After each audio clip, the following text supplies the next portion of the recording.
Hello and welcome to episode 16 of the HamCorp training manual. In this episode, we will finish up our Polysi and iron 3 chloride automations. We will also upgrade our blast furnace to HV and swap out the coils for the next tier. So between episodes, I spent some time crafting up a bunch of different machines that we need to automate the silicon Polysi setup. So to get silicon solar grade Polysi dust, we're going to be using this recipe, where we combine hydrogen with trichlorosilane and get hydrochloric acid back. Trichlorosilane you get from mixing silicon with hydrochloric acid, so it goes in a loop. So you put in the silicon, and then these chemicals are recycled in a loop, and then you get Polysi silicon at the end of it. So I'm going to use 2 gas turbines and 2 chemical reactors. Also this chest, this is where the output is going to go. So this first chemical reactor on the left is going to be the input. So this is where the raw silicon goes in. That would be this recipe. We also need empty cells and hydrochloric acid. This is going to make a bunch of hydrogen and also trichlorosilane. Both of these things need to go into the next chemical reactor. So this is very easy. We can just turn on both the auto outputs. There, and this is already going. Now we're going to get silicon solar grade dust, empty cells, and hydrochloric acid. We want to feed the cells back to this chemical reactor, as well as the hydrochloric acid. But we want the silicon solar grade Polysi to go into this chest, so we do need to do a little bit of filtering. The hydrochloric acid we can handle very easily. Just set the output to face the first chemical reactor.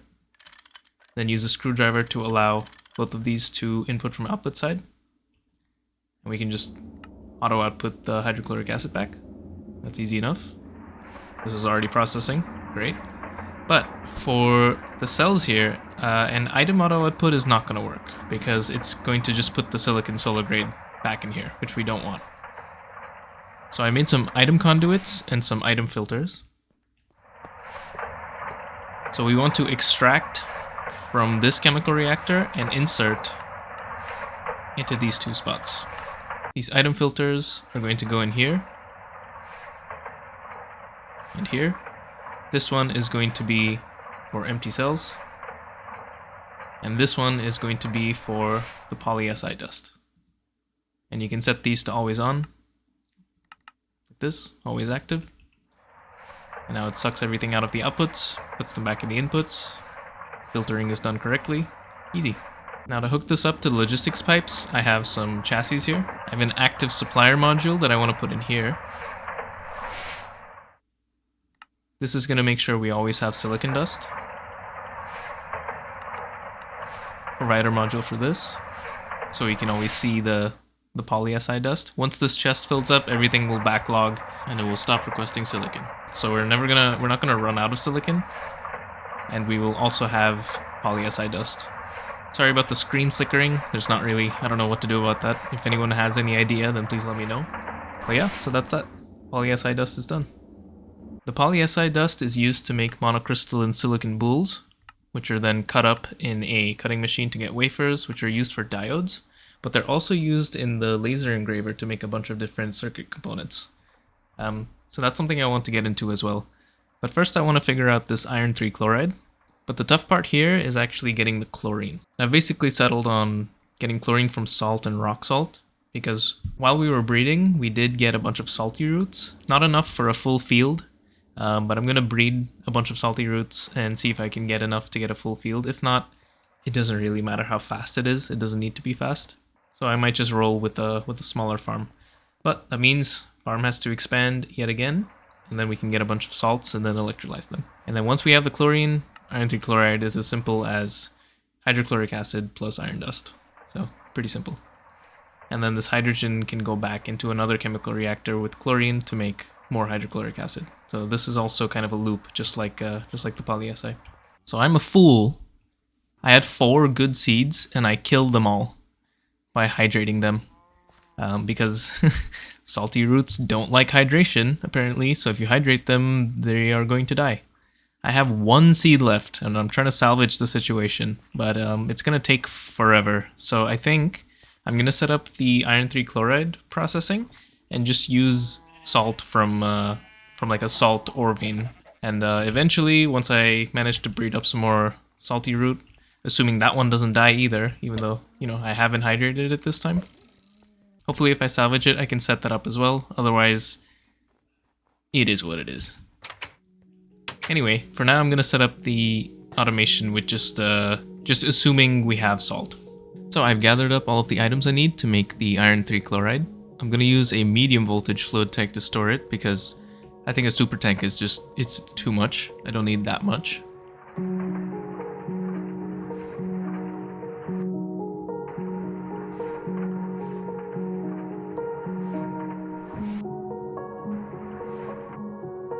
So here is the setup. It's currently not plugged in, but what happens here is I have a chassis. This supplies salt. Salt goes into the electrolyzer, gets electrolyzed into sodium dust, which I have item auto outputting into the back, into this drawer here, with a void upgrade because it's a byproduct. And also another chassis to provide sodium to the rest of the base. I have a pump on this face of the electrolyzer, pumping chlorine into this chemical reactor. So here the hydrogen's going to go in as a cell, chlorine's going to come in from the electrolyzer as a liquid. These are going to mix, you get hydrochloric acid and empty cells, both of which I'm auto-outputting to the right into the next chemical reactor. This one is going to receive the hydrogen cells as well as, the empty cells as well as hydrochloric acid. That's these two for the iron 3 chloride recipe. And the iron dust is going to come from this active supplier module. So we have iron dust, empty cells, and hydrochloric acid, and that will give us hydrogen cells, which I'm item auto-outputting back into the first chemical reactor, so it goes in a loop. And the iron 3 chloride, I have a pump on this face, taking it into this medium voltage fluid tank. I didn't do a super tank because 4,000 buckets is just too much. I'm not going to use that much. I don't need to have that big of a backlog. I would like to have a fluid provider on this pipe, but I just don't have one right now. I have to make some, and I'm kind of out of some materials that I need. So I'm just gonna, for now, we'll just come bucket these out. I'm basically out of circuits, and I need to make like robot arms and stuff. So yeah, but this is fine. This is still, I mean, it's just across the road, not that far. So I've hooked up the logistics pipes, and let's connect the power. Oh, also I have this transformer here. I probably should have said that in the beginning. Because this is three LV machines, so I figured let me just use one gas turbine, one advanced MV gas turbine to power all of them. Cool, it works. So I also got these spray cans. There was a quest to make an empty spray can, and that gave me these 3 full spray cans. These are nice because I can color code things. This is just basically for my own, so I can tell what is part of what setup. Pretty garish colors, but I mean, it serves its purpose, I guess. There's a couple of things I want to do next. Firstly, we need to get stainless steel to enter HV. For that, we're going to need the dust, which is not a problem, but we're also going to need an MV energy hatch. But that's quite doable at this point. I just need to make these ultra low power ICs. The other thing I'd like to do is make HV circuits. And to do that, I need transistors, which need silicon plates, which needs solar grade silicon ingots. To make these ingots, I'm going to need a blast furnace, but the coils need to be upgraded to Kanthal. The copper-nickel coils that we have right now are not going to be enough. So I'm going to work on upgrading the coils first, because that also gives us an energy discount for when we're making stainless steel. And also for, in general, when we're making steel or aluminium or anything. So it would be good to upgrade these as soon as possible. Actually, I just noticed that to make Kanthal itself, you need to have an HV blast furnace. So the first immediate goal is going to be to make 2 MV energy hatches.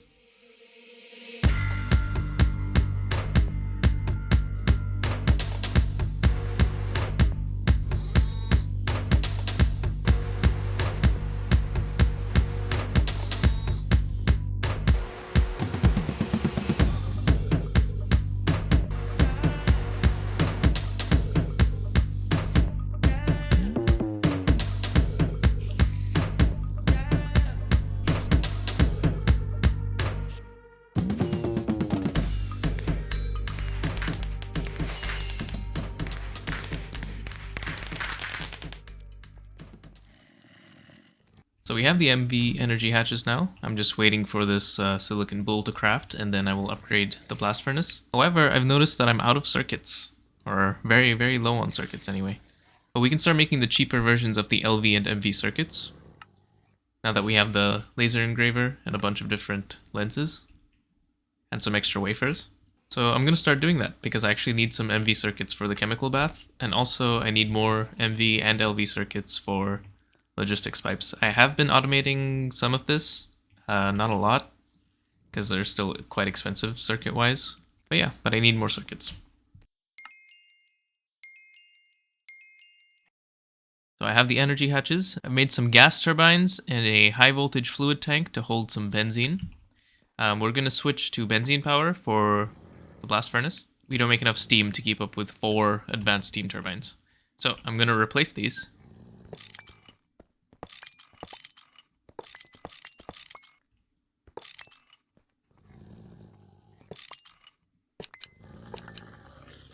Put down my MV energy hatches. This is now an HV blast furnace because each one of these accepts 2 amps, and 4 amps takes you to the next tier. Okay, everything has been plugged in. I do need a pump here. I got some benzene to start this process. Not a lot though. I made another logistics fluid supplier pipe. I found out that the flickering, the inventory flickering, or the UI flickering when you hold a logistics pipe is currently a known bug with Angelica. So I'm just gonna cut out the process of me putting down these pipes. And this should be filling up with benzene as soon as I assign this. Now that we have an HV blast furnace, we can start making some Kanthal. The quest wants me to make 16, but I believe I need 128 for the next tier of coils. So I'm just going to make 2 stacks of Kanthal. But one thing that's different about Kanthal is that it needs to be cooled. And normally you would do that in a vacuum freezer, but we don't have one of those. So we're going to use the low-tech method of using a chemical bath and coolant from industrial craft. Basically what happens is it turns the coolant into hot coolant, and then the hot coolant you can convert back into regular coolant for free. All you need is a heat vent and some kind of tank that stores liquids. And you can put the hot coolant in with the heat vent next to some water. I tested it earlier. I have a little water patch here. And you get back regular coolant. So you don't need to make like an infinite amount of coolant.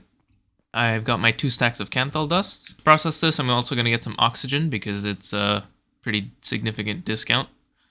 So yeah, good thing we got the sugar plantation for infinite oxygen.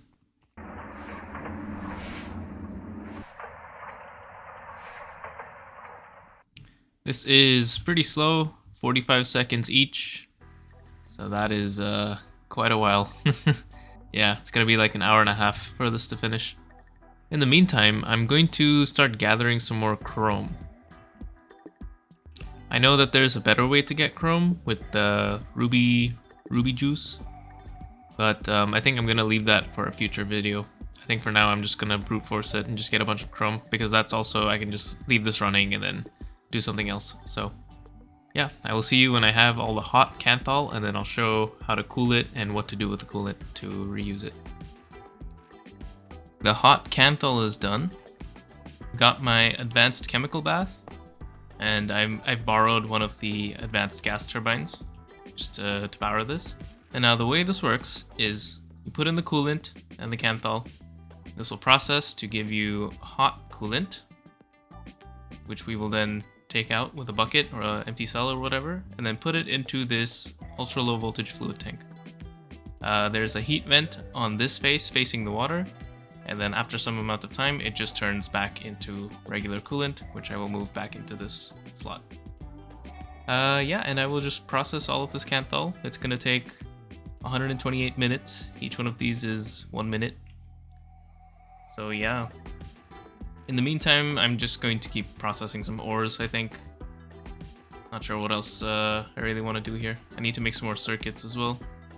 I also need copper nickel and mica insulator foil to make the coil blocks, so I'm also going to gather those up while this is cooling. I got my Kanthal. Just turning it into wire now.